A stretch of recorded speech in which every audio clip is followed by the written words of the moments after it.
Кого я, блядь, обманываю? Не умею играть на пианино. Это сказки для крипов. Эпизод про смерть и экзистенциальный кризис. Всем привет! С вами Юрий Холландский Здрасте. и Наташа Ви.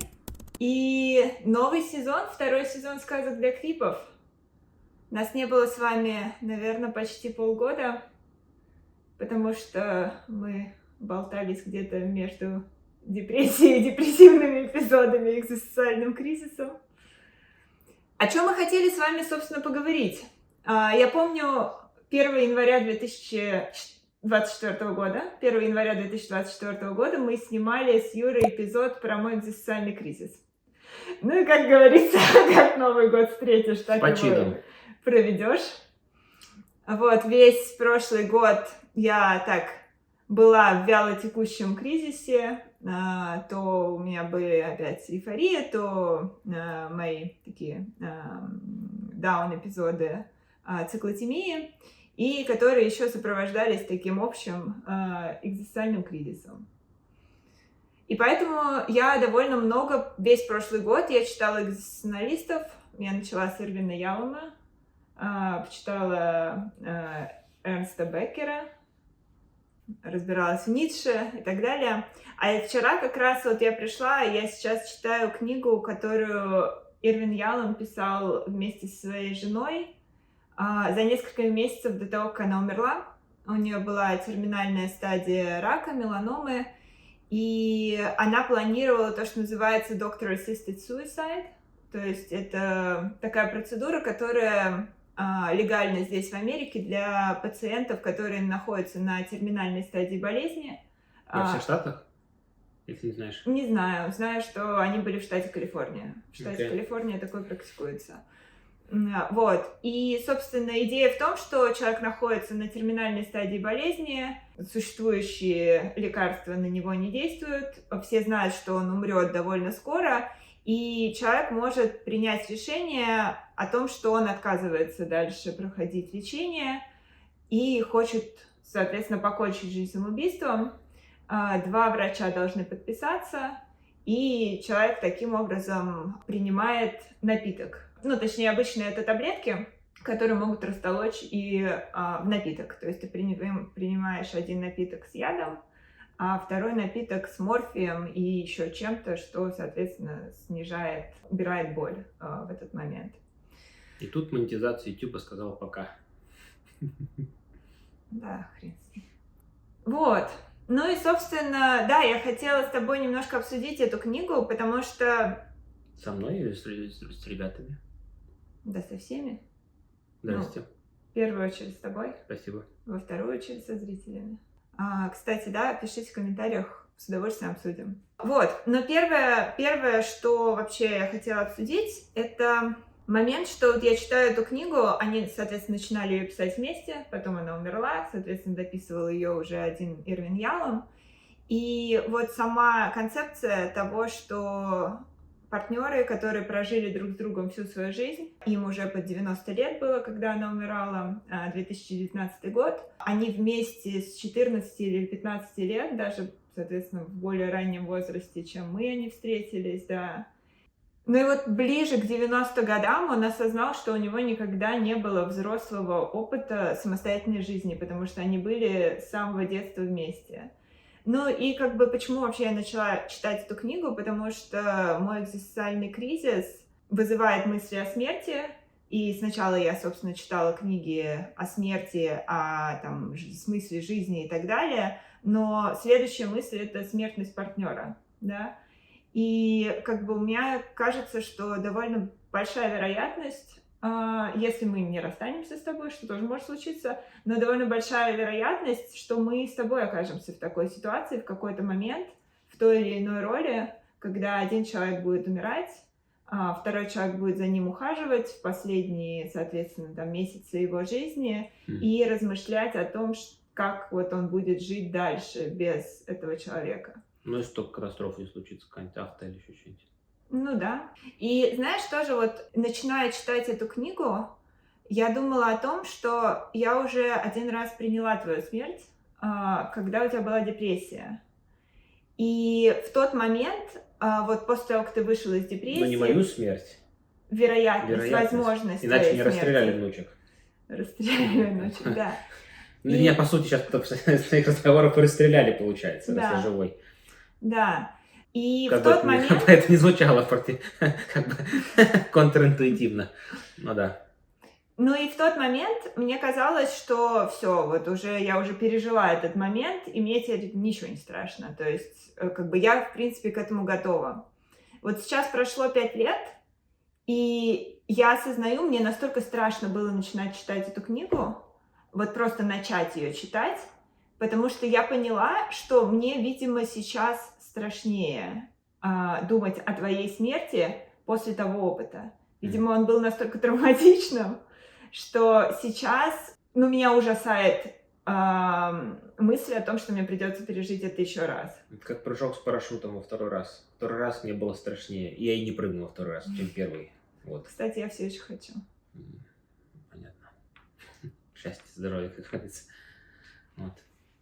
Ты думаешь вообще об этом? О парашюте? Да не о парашюте, а о том, что будет, если один из нас умрет. Будет довольно ебано. Ну, думаю, конечно. Будет довольно ебано. Я не знаю, что со мной будет. Я к этому еще пока не готовлюсь. Ну, то есть ты не размышляешь о том, как это будет? Размышляю. Ну, поделись. Я не готовлюсь просто к этому, как ты читаешь книжки и прочее. Просто микрофон набьется, прости, пожалуйста. Думал, ты будет, не обратишь на это внимание, просто съешь это. А ты, оказывается, решил обратить внимание. Просто он постоянно бьется вот так вот микрофон, точно еще. Но я не хочу, чтобы мне на видео ты как мамаша поправляешь мне слюнявчик. Утер.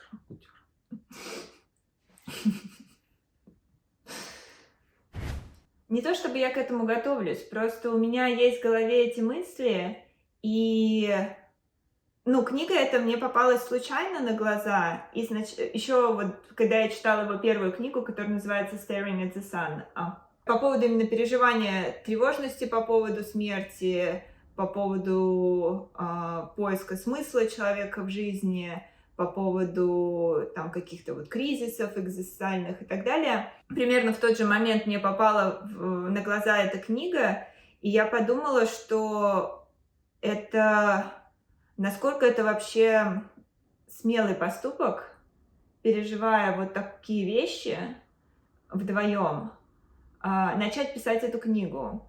Причем, когда я читаю книгу, предложила эту идею Мэрилин сама, которая умирала. Книгу про их farewell journey. Да. Прощание.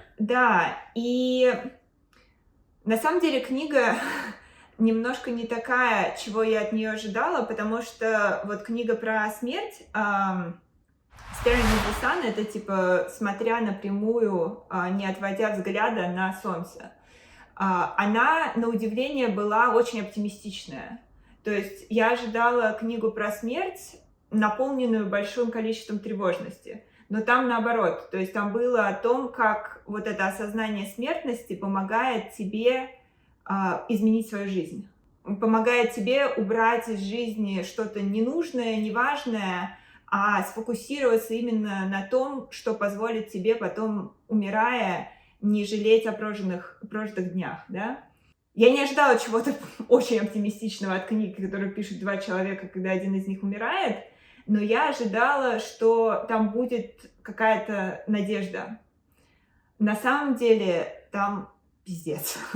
Ну, то есть, как бы, Ирвин Ялом, по сути, всю книгу пишет о том, насколько ему хреново, насколько ему не помогает весь его опыт. Это экзистенциальный психотерапевт, который всю свою жизнь помогал либо людям умирающим, терминально больным, справляться с близкой смертью, либо людям, которых умер близкий, либо людям, которые находятся в экзистенциальном кризисе. Да? То есть все вот эти ситуации он разбирал очень много раз со своими клиентами. Ну, ставит вопрос вообще о ценности экзистенциальной терапии. Вот.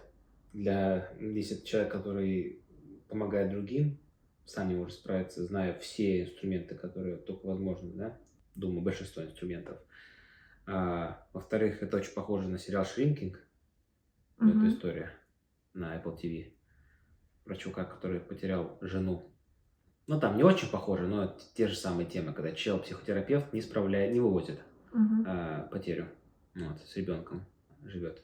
Это во-вторых. В-третьих, ну как, если человек с таким опытом не вывозит, что я могу об этом надумать, грубо говоря, по поводу твоей смерти, или там своей, как ты будешь чувствовать.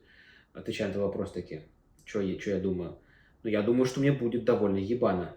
То есть еще сильно зависит, во сколько ты умрешь. Ну, умрешь ты завтра, это одно. Умрешь ты 85, другое. То есть сильно зависит, насколько у меня будет mental capacity справиться с потерей. И так будет говёно, да, но насколько у меня будет просто сил превозмочь себя и жить дальше, а не просто сложить ручки и доживать жизнь.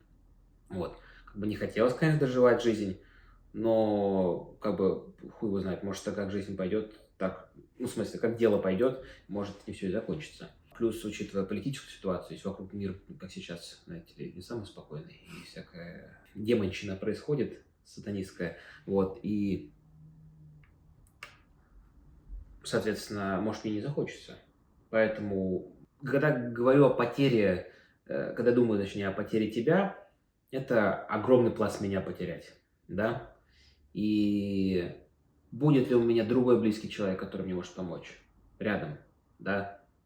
Будет ли ситуация вокруг меня позволять мне, ну, перейти... Ну, слишком много факторов, короче.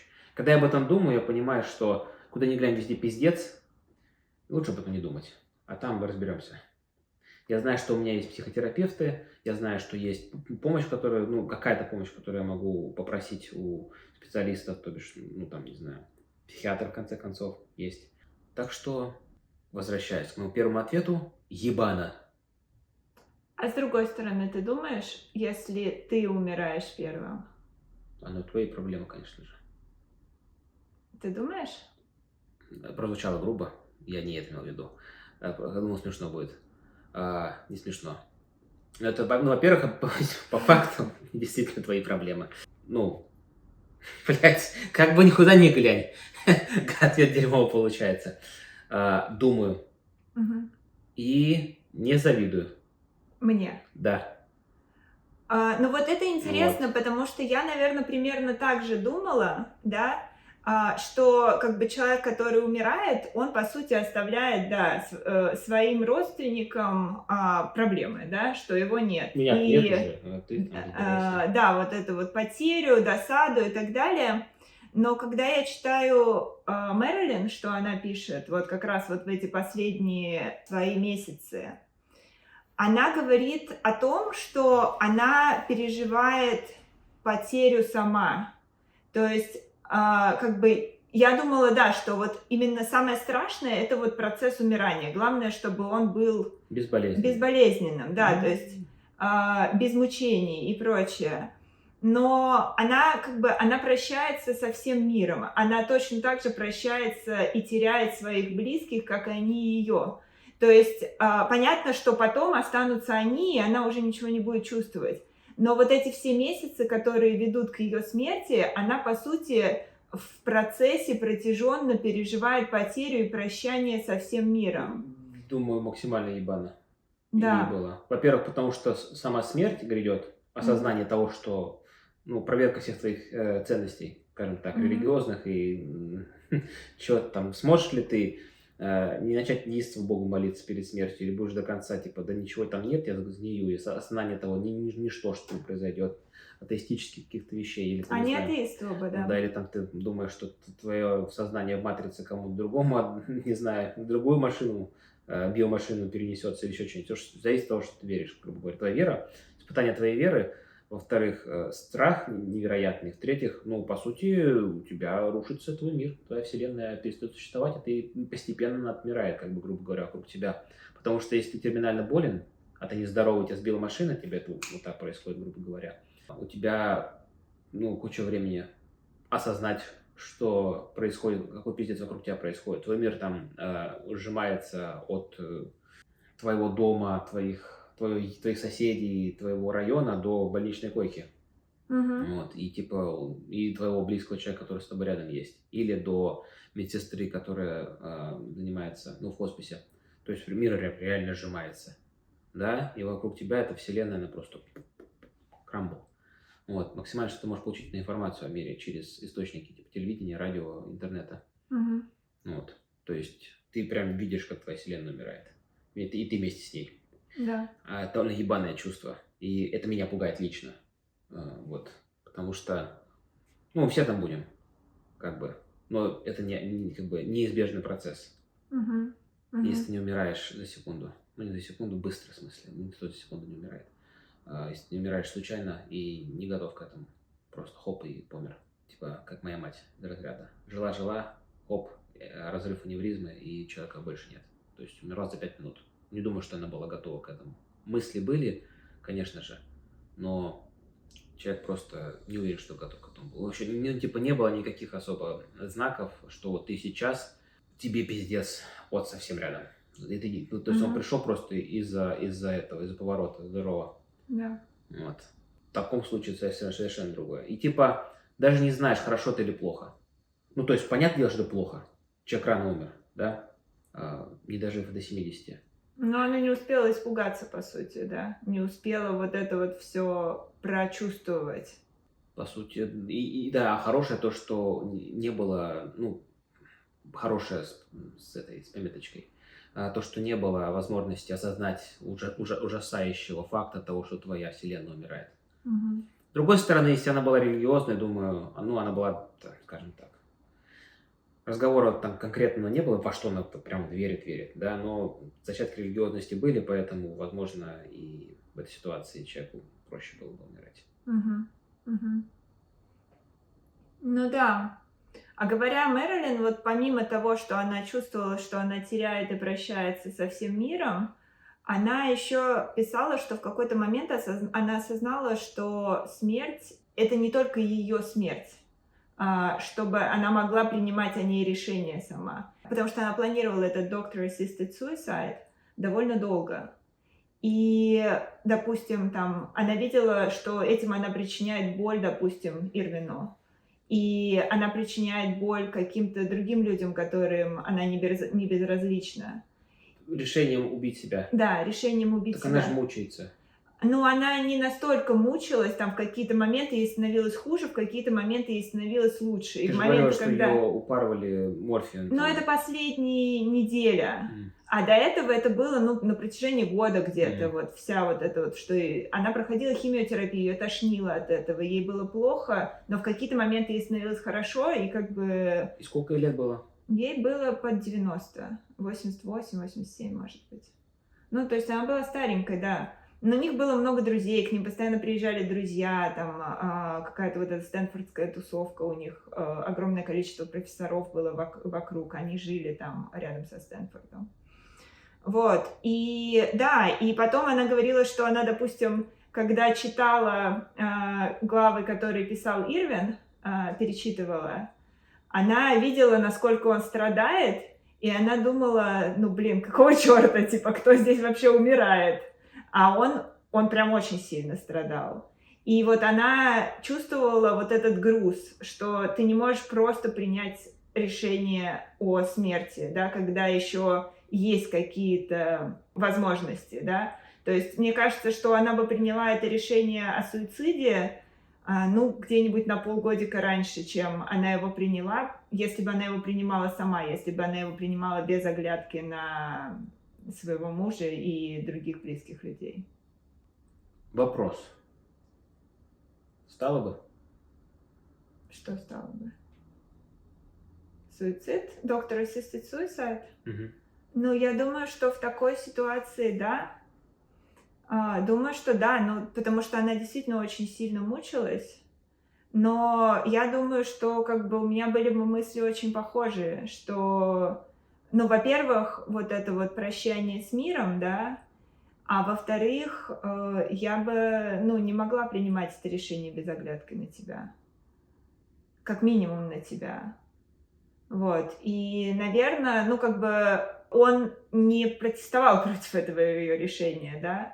То есть он его как бы вроде как принимал Ирвин Ялом, да. То есть он вел себя не как какой-то мужелан, да, там, который говорит, что нет, типа, ты будешь со мной и мучайся, и, типа, живи, потому что мне без тебя тяжело. И говоря о том, что вот ты говоришь, типа, он экзистенциальный психолог, который не может справиться с этим. Он как раз с учетом того, какие ужасные чувства его одолевают, то, что он делает, максимально направлено на любовь к партнеру, да. И вот в этом, мне кажется, именно профессионализм, когда человек может оставаться человеком в самом тяжелом состоянии своем, да. А с другой стороны, то, что вот этот вот гриф, потеря, переживание потери, оно для всех одинаковое. И поэтому вот когда, допустим, я читаю Ялома, я, с одной стороны, испытываю ужас от того, что даже вот человек, который всю жизнь свою посвятил изучению этого, все равно переживает потерю вот настолько явно и настолько сильно и болезненно.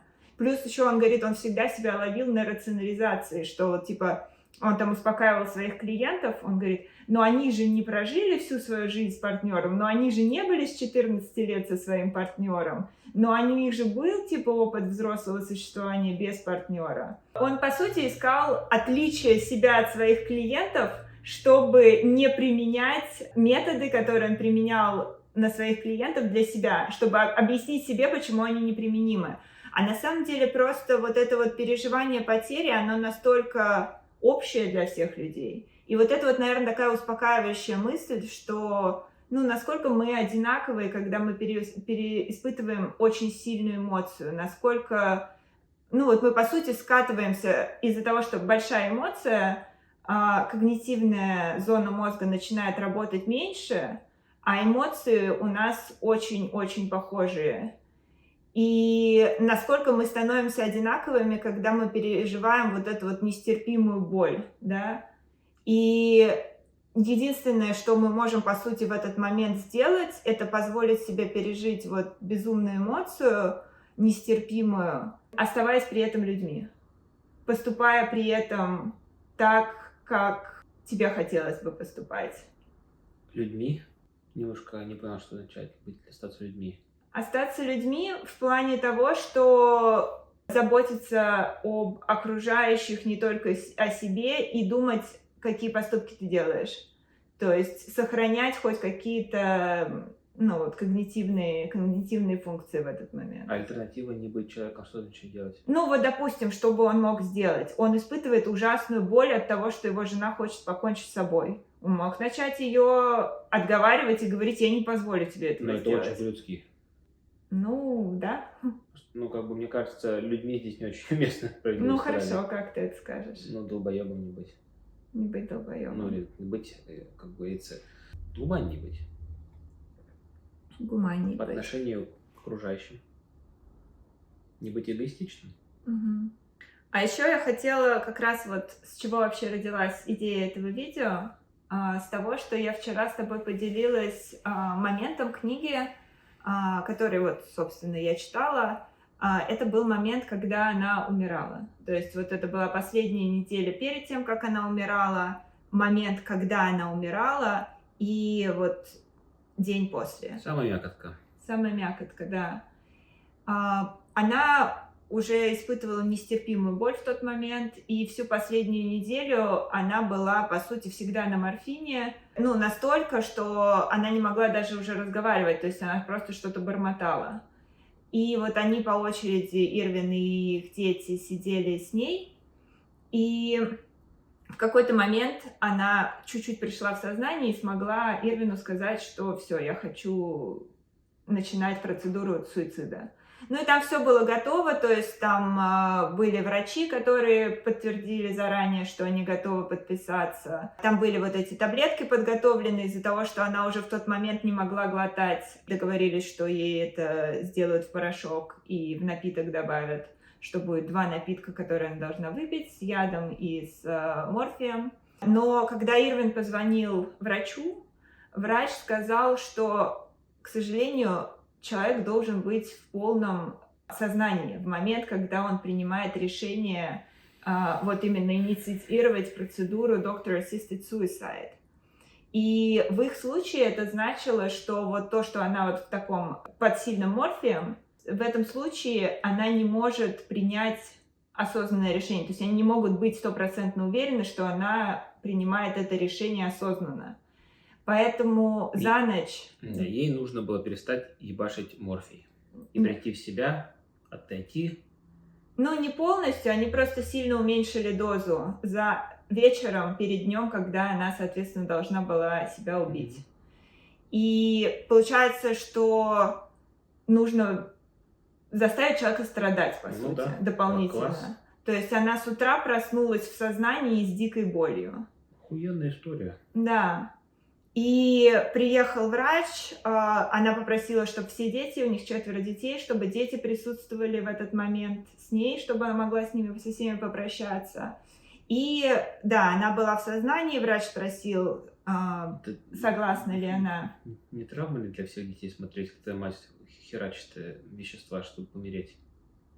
Ну, они как бы взрослые, им там по 50-60 лет. Они могли бы отказаться, я думаю, если бы хотели. Ну да, кстати, что-то не подумал, что они все уже... Думаю, они бы отказались, если бы это было невыносимо для них. Я не думаю, что она была авторитарной, деспотичной матерью, судя по тому, что пишет о ней Ирвин Ям и ее дети. Вот. И да, соответственно, доктор у нее спрашивает, согласна ли она, принимает ли она это в здравом уме. Она говорит «да». И потом перед ней ставят 2 стакана, и она должна их выпить. Но Ирвин, он говорит, он сидит, он смотрит на нее, у нее уже просто нет сил. И он видит, что она выпивает 1 стакан, и он боится, что она не сможет выпить 2. А доктор говорит, что он не может ей влить этот стакан, потому что это suicide. Человек должен сам это сделать. Вот. И Ирвин боится, что она сейчас выпьет яд и не сможет выпить другой, и будет мучиться. А что ж на 1 не выпила, потом 2? Ну, в смысле, не знаю, потом... такая процедура. Почему-то так нужно. Я не вникала в этот вопрос. Можно же, типа, выпить сначала наркотики, а потом передумать. Возможно, потому что под действием наркотика ты не можешь принять, опять же, вот это осознанное решение выпить яд. Или, возможно, под действием Ну, или, возможно, под действием наркотика у тебя там может, не знаю, руки не слушаться или еще что-то. Ну, короче, почему-то так. Быстро так не работает, если что. Да. И потом он говорит, что он был relieved, когда она все-таки выпила это. И потом он держит ее за руку, она лежит на кровати, и он пишет о том, как он считает ее дыхание. И на 14-м вздохе она умирает. Подожди, так быстро морфий работает, что ты выпила, и у тебя сразу же не больно? Я как бы не специалист, вы не подумайте, просто я думаю, что там дольше. Во-первых, там не только морфий, там какая-то специальная смесь. Ну, ясно.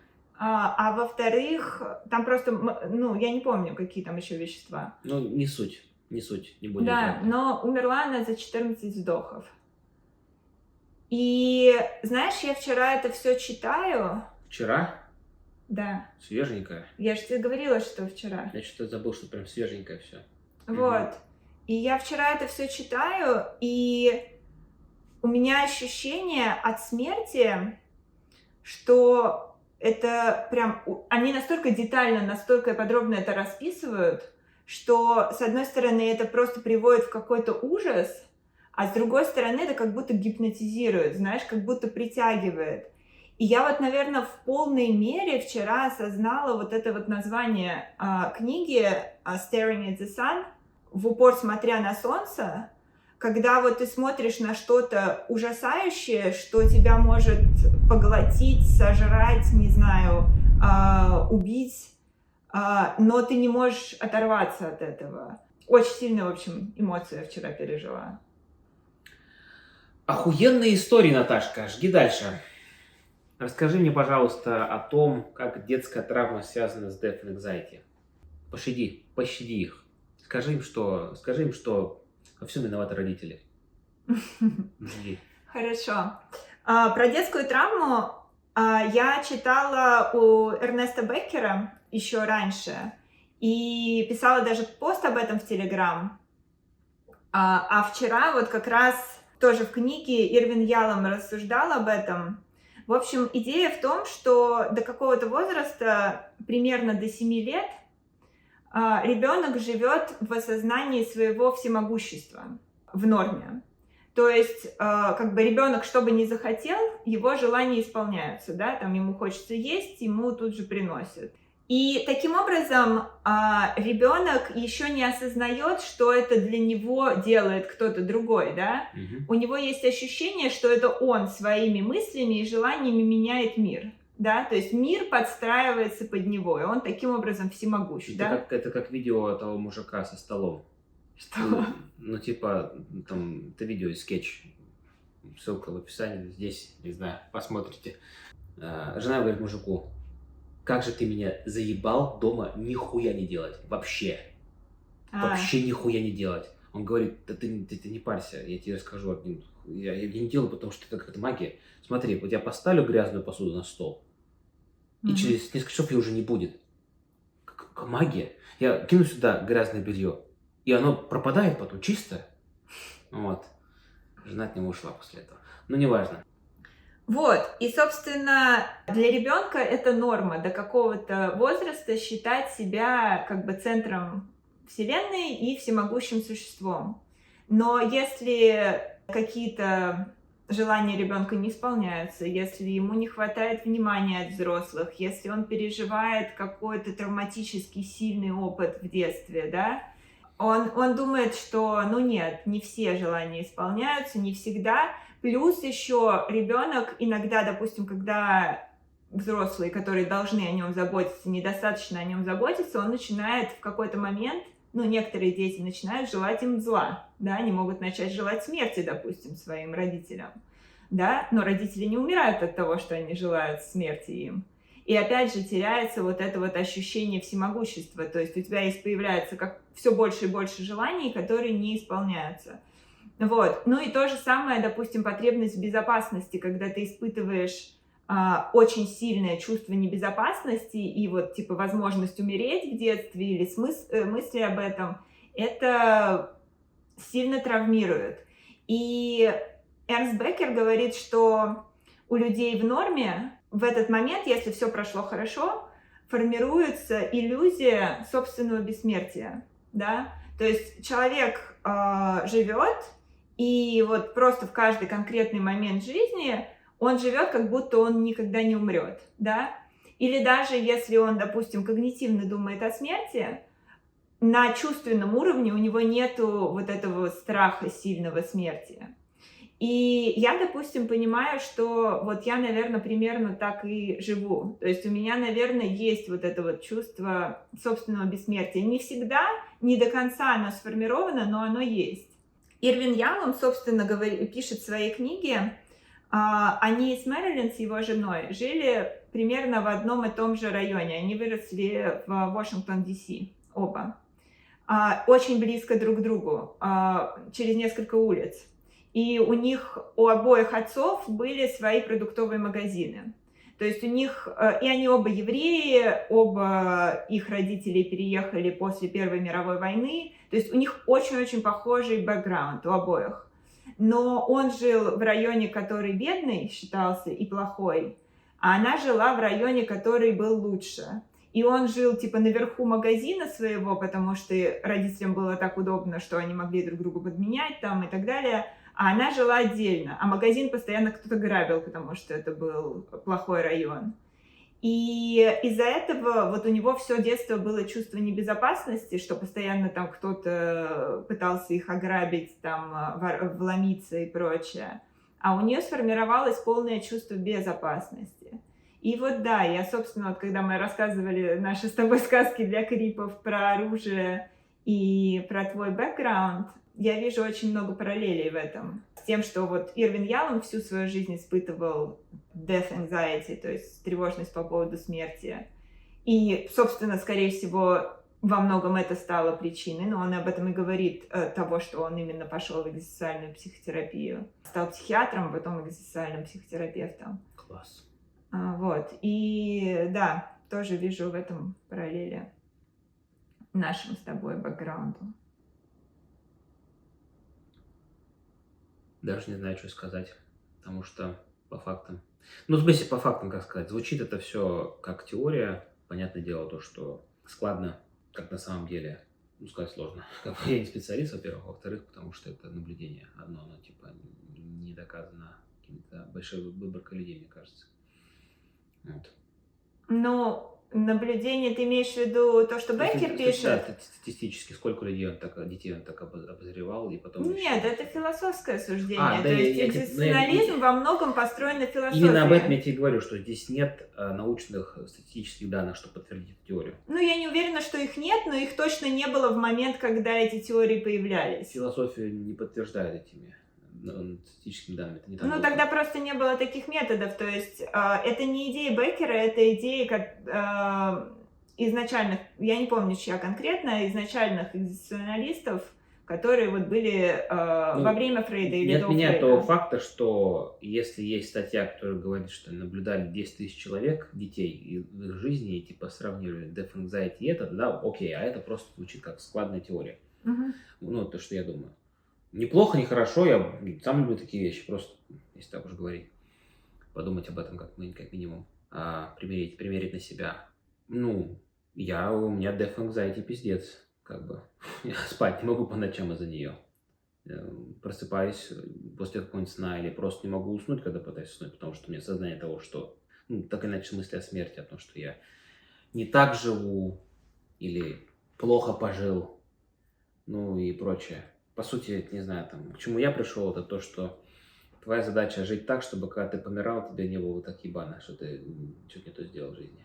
Ну, как бы к этому приходят и экзистенциалисты. Но видишь, это не death anxiety, это именно вот экзистенциальный кризис, то, что ты чувствуешь, что у тебя что-то в жизни идет не так, да? Death anxiety это? А death anxiety это именно вот то, что ты боишься смерти самой, что ты боишься вот умирания, ты об этом думаешь. Или ты боишься, что будет после того, как ты умрешь. То есть... ну конечно, окей, да. И это вызывает тревожность, да, независимо от того, как ты живешь. Окей, вот. Да. Есть такое. Ну вот, а у меня, все наверное, нет. У меня, наверное, ну вот в какие-то моменты, когда я читаю вот про умирание Мэрилин, да, меня прям это потрясает.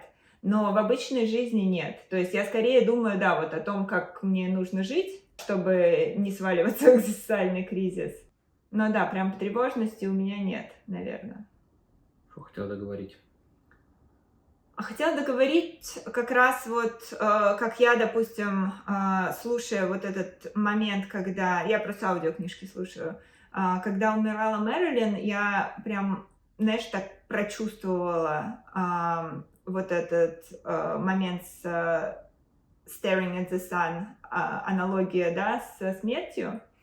А после этого Ирвин Ялом пишет, что, собственно, вот в тот вечер, когда она умерла, когда уже увезли ее тело, и он остался, по сути, в комнате один, с осознанием того, что все, ее больше нет, он сказал, что у него была навязчивая мысль, воспоминания о танках, которые на площади Тианьаньмэнь убивали студентов в 1989 году.